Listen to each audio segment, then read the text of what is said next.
Welcome to GK with Ritesh YouTube channel. आज हम देखेंगे वो आईसीटी बुक में से फिजिक्स के प्रीवियस ईयर क्वेश्चंस। ये सभी क्वेश्चंस रेलवे के प्रीवियस ईयर क्वेश्चंस है, तो रेलवे के आने वाली सभी एग्जाम के लिए ये क्वेश्चंस मोस्ट इम्पॉर्टेंट है। आज का फर्स्ट क्वेश्चन, निम्नलिखित में से कौन सा समूह में शामिल सर्वाधिक ऊष्मारोधी है? इसका जो सही आंसर है वो है option number B, plastic, ebonite, कागज, कपास, बैकेलाइट, शुष्क हवा, रबड़। ये सभी सर्वाधिक ऊष्मारोधी है। दो वस्तुओं के बीच ऊष्मा के प्रवाह में अवरोध को ऊष्मा अवरोधकता कहते हैं। उपयुक्त विकल्प में प्लास्टिक, एबोनाइट, कागज, कपास, बैकेलाइट, शुष्क हवा, रबर सर्वाधिक ऊष्मारोधी है। नेक्स्ट क्वेश्चन, तुलनात्मक रूप से ऊष्मा के कुचालक होते हैं। इसका जो सही आंसर है वो ऑप्शन नंबर है लेड और पारा। लेड और पारा तुलनात्मक रूप से ऊष्मा के कुचालक होते हैं। नेक्स्ट क्वेश्चन, निम्नलिखित में से कौन सा प्रतिरोधक एक ऊष्मा संवेदनशील प्रतिरोधक के रूप में जाना जाता है? इसका जो सही आंसर है वो ऑप्शन नंबर है थर्मिस्टर। थर्मिस्टर एक ऊष्मा संवेदनशील प्रतिरोधक के रूप में जाना जाता है। थर्मिस्टर एक प्रकार का प्रतिरोधक है जिसका प्रतिरोध उसके ताप के परिवर्तित होने के साथ बहुत अधिक परिवर्तित होता है। अन्य प्रकार के प्रतिरोधों का मान ताप में परिवर्तित होने पर बहुत कम परिवर्तित होता है, जबकि थर्मिस्टर का ताप बदलने पर उसका प्रतिरोध बहुत अधिक बदल जाता है। थर्मिस्टर का प्रयोग धारा रोकने, ताप सूचक, self resetting, over current protector तथा स्वयं नियंत्रित हीटिंग एलिमेंट में बहुतायत से होता है। नेक्स्ट क्वेश्चन, सौर कुकर के अंदर का रंग क्या होता है? इसका जो सही आंसर है वो ऑप्शन नंबर है काला। सौर कुकर के अंदर का रंग काला होता है। सौर कुकर या ओवन ऐसे उपकरण होते हैं जो कि खाना बनाने या जल को गर्म करने के लिए प्रत्यक्ष रूप से सूर्य की ऊर्जा का उपयोग करते हैं। यह कुकर एक धातु का डिब्बा होता है और इसके अंदर का रंग काला होता है, जो ऊष्मा का अच्छा अवशोषक होता है। इसके ऊपर एक दर्पण लगा होता है जो ज़्यादा से ज़्यादा प्रकाश को कुकर के अंदर भेजता है तथा इस पर एक कांच का ढक्कन होता है जो अंदर की ऊष्मा को बाहर निकलने से रोकता है। नेक्स्ट क्वेश्चन, एक गर्म पिंड न्यूटन के ठंडक के नियम का अनुकरण करता है। पिंड का प्ररूपी तापमान समय आरेख होगा। इसका जो सही आंसर है वो है ऑप्शन नंबर डी। किसी भी पिंड या पदार्थ को वायुमंडल में ठंडा करना न्यूटन के शीतलन नियम पर आधारित होता है। नेक्स्ट क्वेश्चन, वह तापमान क्या कहलाता है जब एक ठोस वस्तु वायुमंडलीय दबाव पर पिघलकर द्रव बन जाती है? इसका जो सही आंसर है वो ऑप्शन नंबर है गलनांक। जब एक ठोस वस्तु वायुमंडलीय दबाव पर पिघलकर द्रव बन जाती है उसे गलनांक कहा जाता है। किसी ठोस पदार्थ का गलनांक वह तापमान होता है जिस पर वह अपनी ठोस अवस्था से पिघलकर द्रव अवस्था में पहुंच जाता है। गलनांक पर ठोस और द्रव साम्यावस्था में होते हैं। जिस तापमान पर किसी पदार्थ की अवस्था द्रव से ठोस में परिवर्तित होती है तो उस तापमान को हिमांक कहा जाता है। नेक्स्ट क्वेश्चन, जिस तापमान पर तरल अपनी तरल अवस्था से ठोस अवस्था में परिवर्तित होता है उसे कहा जाता है।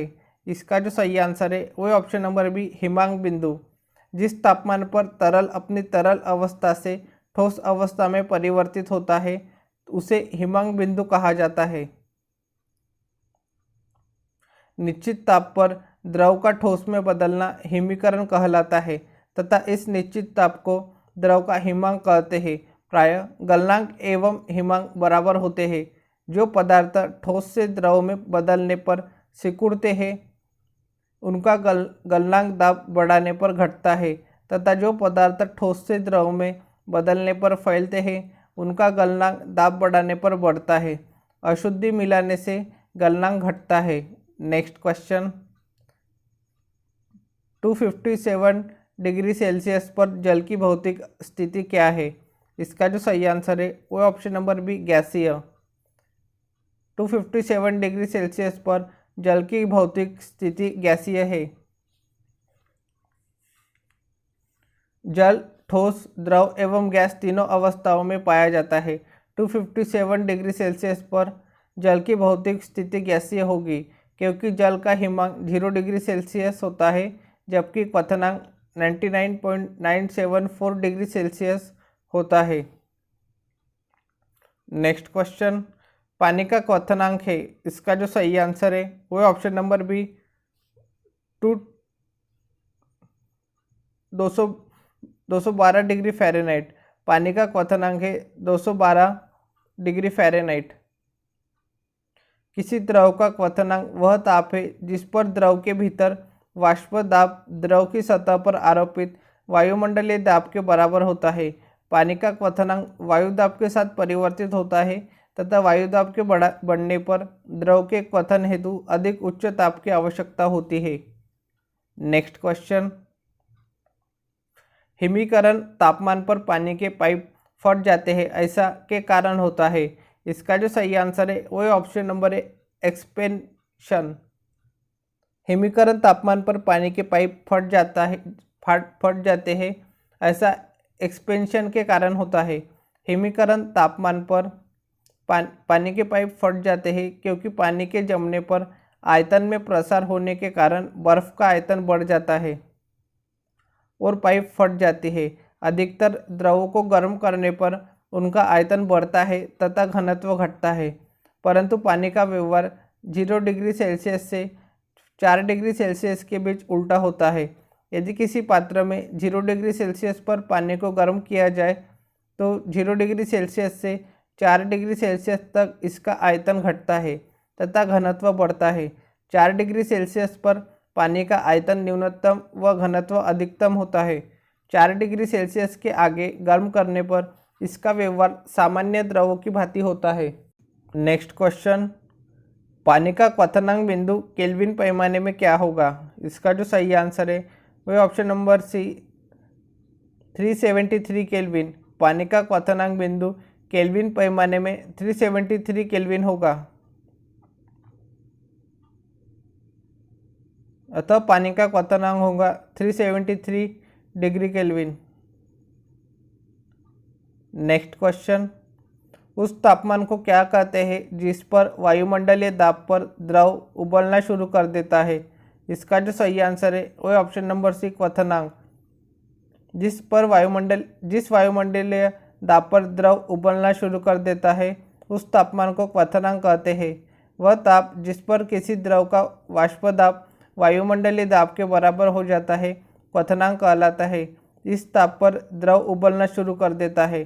क्वथनांक वायु दाब के साथ परिवर्तित होता है और वायु दाब के बढ़ने पर द्रव के क्वथन हेतु अधिक उच्च ताप की आवश्यकता होती है, अर्थात दाब बढ़ने पर क्वथनांक बढ़ता है।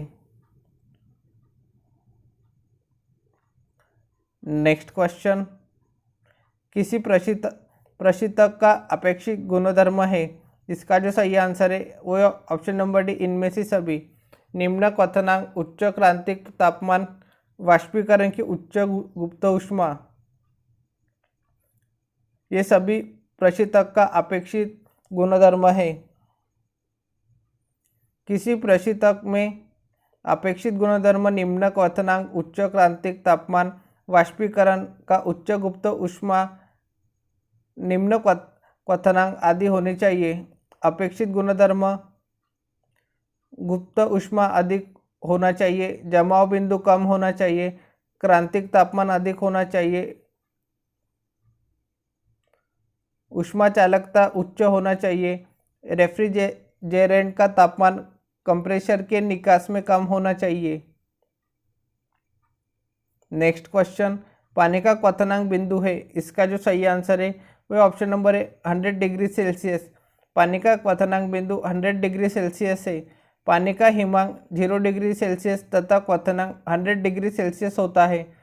4 डिग्री सेल्सियस पर पानी का घनत्व सबसे अधिक व आयतन सबसे कम होता है। आरआरबी द्वारा इस प्रश्न का उत्तर विकल्प सी को माना गया है।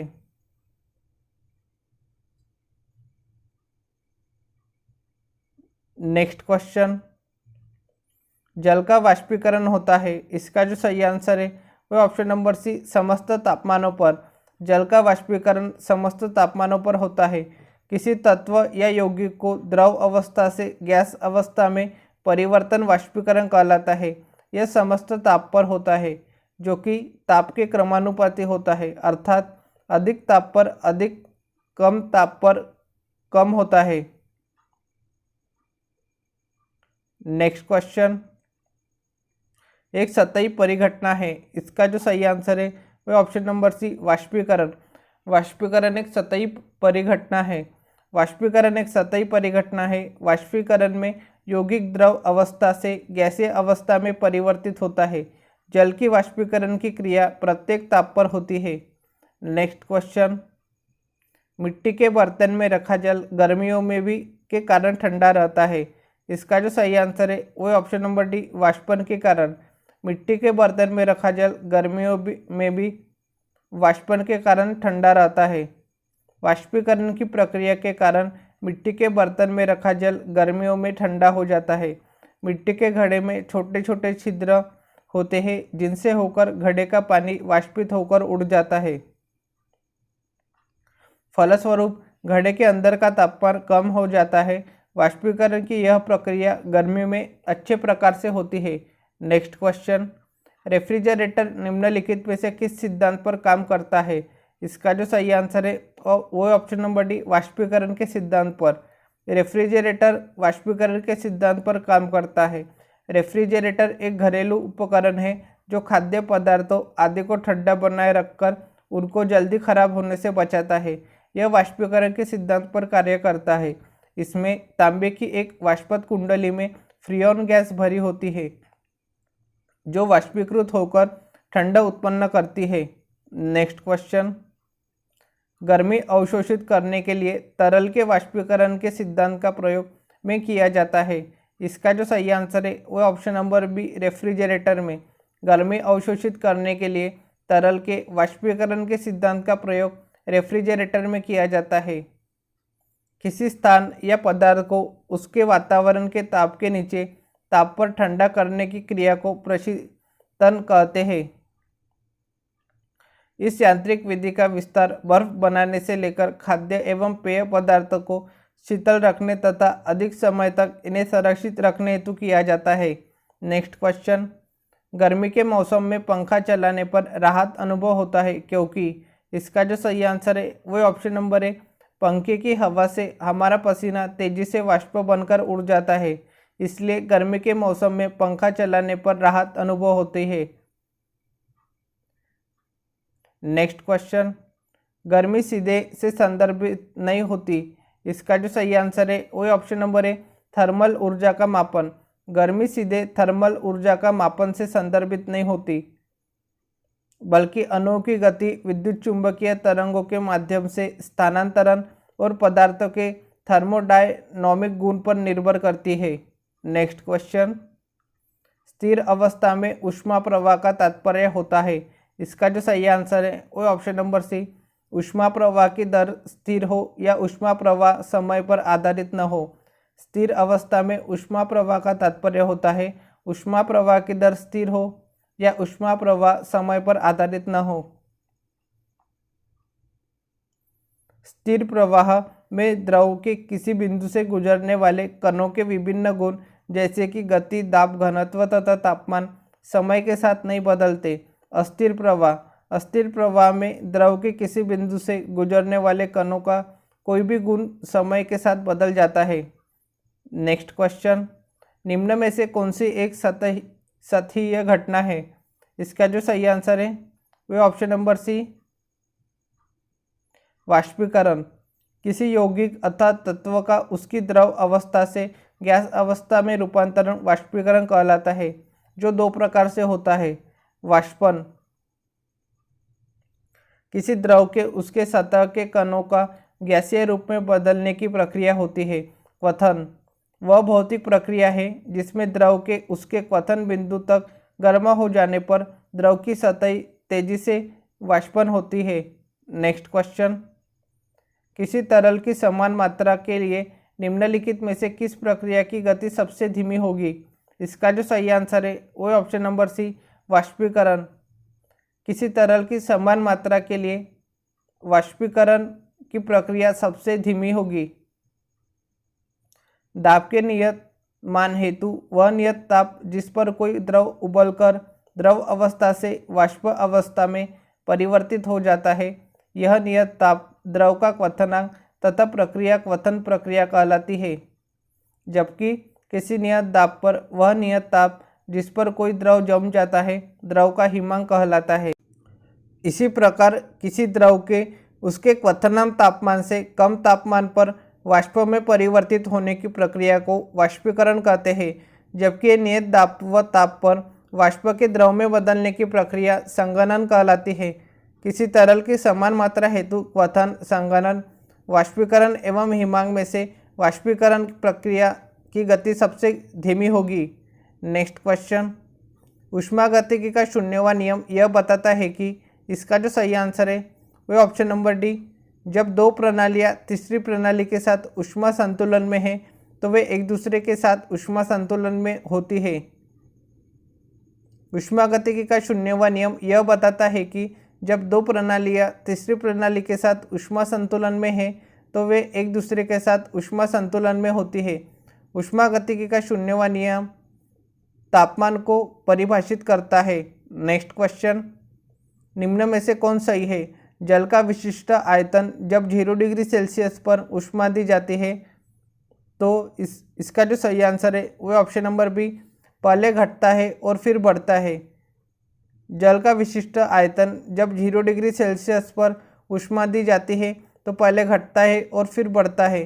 किसी पदार्थ के एकांक द्रव्यमान के आयतन को ही उस पदार्थ की विशिष्ट आयतन कहते हैं। नेक्स्ट क्वेश्चन, ब्रह्मांड की एंट्रोपी की प्रवृत्ति होती है, इसका जो सही आंसर है वह ऑप्शन नंबर डी, अधिकतम। ब्रह्मांड की एंट्रोपी अधिकतम होती है। ब्रह्मांड की एंट्रोपी हमेशा बढ़ती रहती है क्योंकि सभी स्रोत की ऊष्मा वायुमंडल में जाती है, जिससे उसकी ऊष्मा प्रतिदिन बढ़ती जाती है। नेक्स्ट क्वेश्चन, जिसका तापमान लिया जाना है उसे स्पर्श किए बिना जिस उपकरण से उसका तापमान मापा जा सकता है वह है। इसका जो सही आंसर है वह ऑप्शन नंबर है, विकिरण अवरक्त पायरोमीटर। जिसका तापमान लिया जाना है उसे स्पर्श किए बिना विकिरण अवरक्त पायरोमीटर से उसका तापमान मापा जा सकता है। विकिरण अवरक्त पायरोमीटर रिमोट सेंसिंग प्रकार का थर्मोमीटर होता है जो सतहों का ताप मापने के काम आता है। आजकल विभिन्न प्रकार के पायरोमीटर उपलब्ध है। यह दूर से ही किसी गर्म सतह से उत्सर्जित ऊष्मीय विकिरण के स्पेक्ट्रम से सतह का ताप ज्ञात कर लेता है। नेक्स्ट क्वेश्चन, एक ऊष्मागतिक प्रणाली में ऊष्मा संतुलन तब प्राप्त किया जाता है जब दो पिंड पहुँचते हैं।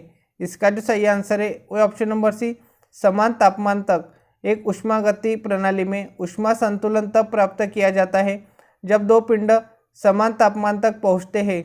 यदि दो पिंड एक साथ संपर्क में रखे गए तो वे तब तक ऊष्मीय संतुलन में नहीं हो सकते जब तक कि उनका तापमान बराबर न हो जाए। पिंड की साइज पर ऊष्मीय संतुलन निर्भर नहीं करता, केवल तापमान पर निर्भर करता है। ऊष्मागति का शून्यवां नियम यही बताता है। ऊष्मागति का शून्यवां नियम तापमान को परिभाषित करता है। नेक्स्ट क्वेश्चन, एक ऊष्मागतिक प्रणाली में वह प्रक्रिया जिसमें आयतन स्थायी रहता है वह प्रक्रिया कहलाती है। इसका जो सही आंसर है वह ऑप्शन नंबर बी, सममितीय। एक ऊष्मागतिक प्रणाली में सममिति प्रक्रिया जिसमें आयतन स्थायी रहता है वह सममिति प्रक्रिया कहलाती है। ऊष्मागतिकी की वह प्रणाली जिसमें आयतन स्थिर रहता है उस प्रणाली को सम आयतनिक या सममितीय प्रणाली कहते हैं। नेक्स्ट क्वेश्चन, दाब व आयतन का गुणनफल तथा आंतरिक ऊर्जा के योगफल को क्या कहते हैं? इसका जो सही आंसर है वो ऑप्शन नंबर सी, एंथैल्पी। दाब व आयतन का गुणनफल तथा आंतरिक ऊर्जा के योगफल को एंथैल्पी कहते हैं। एंथैल्पी यह कुल ऊष्मा की मात्रा होती है। दाब व आयतन का गुणनफल तथा आंतरिक ऊर्जा के योगफल को ही एंथैल्पी कहते हैं। नेक्स्ट क्वेश्चन, ऊर्जा संरक्षण के सिद्धांत के संबंध में कौन सा कथन सही है? इसका जो सही आंसर है वह ऑप्शन नंबर डी, ऊर्जा का न तो निर्माण किया जा सकता है और न ही इसे नष्ट किया जा सकता है। ऊर्जा संरक्षण सिद्धांत के अनुसार ऊर्जा न तो उत्पन्न की जा सकती है और न ही नष्ट की जा सकती है, यह केवल एक रूप से दूसरे रूप में परिवर्तित की जा सकती है। नेक्स्ट क्वेश्चन, उष्णता से संबंधित भौतिक विज्ञान की शाखा को क्या कहते हैं? इसका जो सही आंसर है वह ऑप्शन नंबर सी, थर्मोडायनामिक्स। उष्णता से संबंधित भौतिक विज्ञान की शाखा को थर्मोडायनामिक्स कहते हैं। उष्णता हीट से संबंधित भौतिक विज्ञान की शाखा को ऊष्मागतिकी थर्मोडायनामिक्स कहा जाता है। ऊष्मागतिकी में ऊष्मा और ऊर्जा के अन्य स्वरूपों तथा कार्य के बीच संबंधों का अध्ययन किया जाता है। नेक्स्ट क्वेश्चन, ऊष्मागतिकी के किस नियम के द्वारा ऊर्जा संरक्षण के नियम को जानते हैं? इसका जो सही आंसर है वह ऑप्शन नंबर बी, प्रथम नियम। ऊष्मागतिकी के प्रथम नियम के द्वारा ऊर्जा संरक्षण के नियम को जानते हैं। ऊष्मागतिकी के प्रथम नियम द्वारा ऊर्जा संरक्षण के नियम को जाना जाता है। ऊष्मागतिकी का प्रथम नियम, ऊर्जा न तो उत्पन्न की जा सकती है न ही नष्ट की जा सकती है, केवल इसके एक रूप की ऊर्जा को दूसरे रूप की ऊर्जा में परिवर्तित किया जाता है। नेक्स्ट क्वेश्चन, एक आदर्श गैस समीकरण के लिए एंथैल्पी में परिवर्तन क्या होगा यदि ताप परिवर्तन दिया गया है? इसका जो सही आंसर है वह option number D. Next question, ऊष्मागतिकी का कौन सा नियम एंट्रोपी को परिभाषित करता है? इसका जो सही आंसर है वह ऑप्शन नंबर सी, द्वितीय नियम। ऊष्मागतिकी का द्वितीय नियम एंट्रोपी को परिभाषित करता है। ऊष्मागतिकी के मुख्यतः निम्न नियम है। फर्स्ट शून्यवा नियम, सेकंड प्रथम नियम, थर्ड द्वितीय नियम एवं फोर्थ तृतीय नियम। शून्यवा नियम ऊष्मीय संतुलन नियम पर आधारित है जो तापमान को परिभाषित करता है। प्रथम नियम ऊर्जा संरक्षण नियम पर आधारित है तथा आंतरिक ऊर्जा को परिभाषित करता है। द्वितीय नियम एंट्रोपी से संबंधित है तथा एंट्रोपी को परिभाषित करता है। ऊष्मा ऊर्जा के प्रवाह की दिशा बताता है। तृतीय नियम, यह नियम भी एंट्रोपी से संबंधित है। यह परम शून्य तापमान पर एंट्रोपी को परिभाषित करता है। नेक्स्ट क्वेश्चन, ऊर्जा न तो उत्पन्न की जा सकती है और न ही नष्ट की जा सकती, लेकिन इसे एक रूप से दूसरे रूप में परिवर्तित किया जा सकता है, इसे कहा जाता है। इसका जो सही आंसर है वो ऑप्शन नंबर बी, ऊर्जा संरक्षण का नियम। ऊर्जा न तो उत्पन्न की जा सकती और न ही नष्ट की जा सकती है, लेकिन इसे एक रूप से दूसरे रूप में परिवर्तित किया जा सकता है, इसे ऊर्जा संरक्षण का नियम कहा जाता है।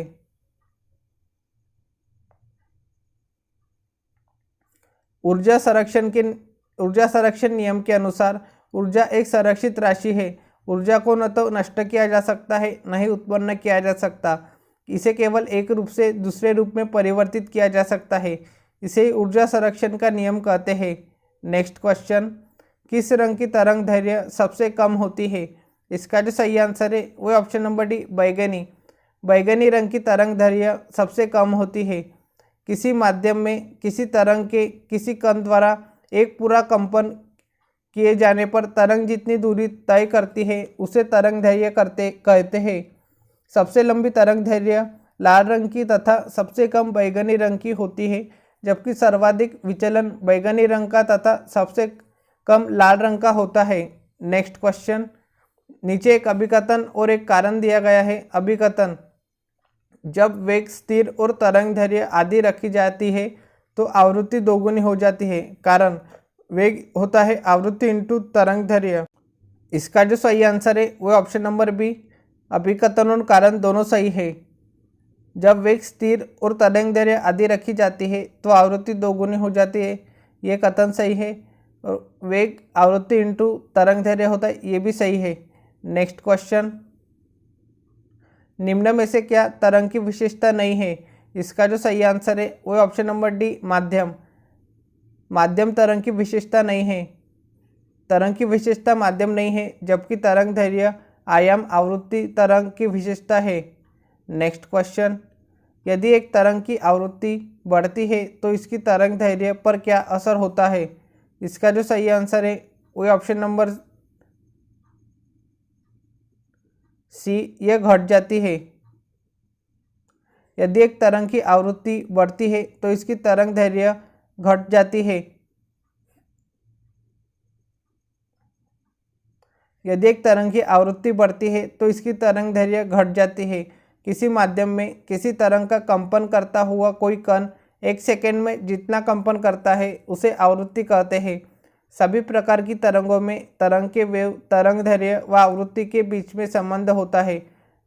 वेग होता है आवृत्ति इंटू तरंग दैर्घ्य। नेक्स्ट क्वेश्चन, निम्नलिखित का मिलान करें।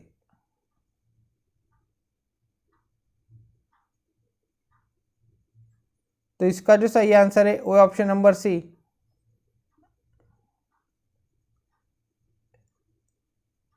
रेडियो तरंग होगा। रेडियो तरंग का उपयोग होता है सेल्यूलर फोन में। सूक्ष्म तरंग का तरंगे उपयोग किए जाती है विमान नेविगेशन में। विमान नेविगेशन में इस्तेमाल, रडार प्रणाली में इस्तेमाल किया जाता है। अवरक्त किरणें घरेलू इलेक्ट्रॉनिक्स के रिमोट स्विच में। गामा किरणें यूज़ की जाती है कैंसर कोशिकाओं को नष्ट करने के लिए दवा में।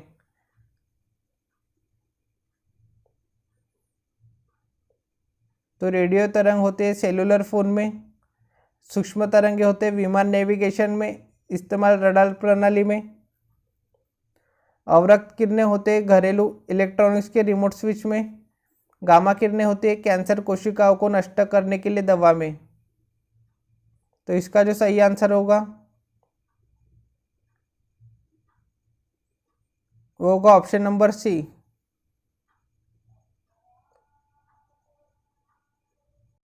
नेक्स्ट क्वेश्चन, अनुदैर्ध्य तरंगों में कण संचरण की दिशा में कंपन करते हैं। इसका जो सही आंसर है वो ऑप्शन नंबर डी, समानांतर।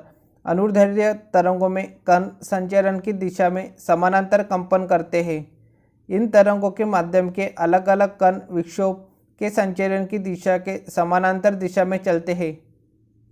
कण एक स्थान से दूसरे स्थान नहीं जाते, बल्कि वे स्थिति के संदर्भ में आगे पीछे गति करते हैं, जैसे ध्वनि तरंगे। नेक्स्ट क्वेश्चन, किस तरह की तरंगों में कंपन तरंग के चलने की दिशा के समानांतर गति करते हैं? इसका जो सही आंसर है वो ऑप्शन नंबर सी, अनुदैर्ध्य। नेक्स्ट क्वेश्चन, विरलीकरण होता है जहां हवा का दाब होता है। इसका जो सही आंसर है वह ऑप्शन नंबर है, निम्न। विरलीकरण होता है जहां हवा का दाब निम्न होता है। जहाँ पर हवा का दाब निम्न होता है वहाँ पर विरलीकरण, तथा जहाँ पर हवा का दाब उच्च होता है वहाँ पर सघनता होता है। नेक्स्ट क्वेश्चन, संपीड़नों का निर्माण उस स्थान पर होता है जहाँ वायु दाब है। इसका जो सही आंसर है वो ऑप्शन नंबर डी, उच्च।